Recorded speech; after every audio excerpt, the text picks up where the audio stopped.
tugas kita jelas rekan-rekan yang telah diberikan, diamanatkan oleh negara dan undang-undang bahwa tugas Polri adalah pengawalan dan pengamanan bagi para calon presiden dan wakil presiden, dan pengawalan terhadap pergerakan logistik pemilu. Di mana ada logistik pemilu, di situ ada kita, ada anggota Polri.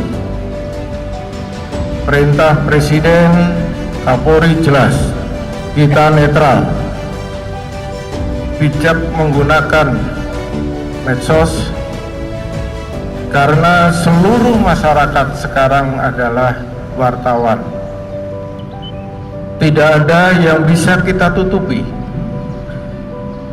Bijak dan cerdas dalam menggunakan medsos pada diri kita, anak istri kita, suami kita, orang tua kita. Jangan mudah membuat statement tentang pemilu apabila kita tidak paham, ya, karena kita netral. Jangan membuat statement tentang pemilu.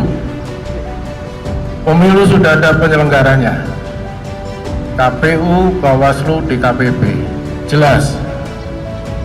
Kita hanya sebagai aparat pengamanan dan pengawalan. Ini rekan-rekan, dalam rangka pengawalan dan pengamanan, kita bersinergi dengan rekan-rekan kita dari TNI. Laksanakan sinergi ini dengan baik. Sinergitas ini penting supaya apa yang menjadi amanah negara kepada kita dalam rangka mensukseskan pemilu bisa berjalan dengan baik dan lancar.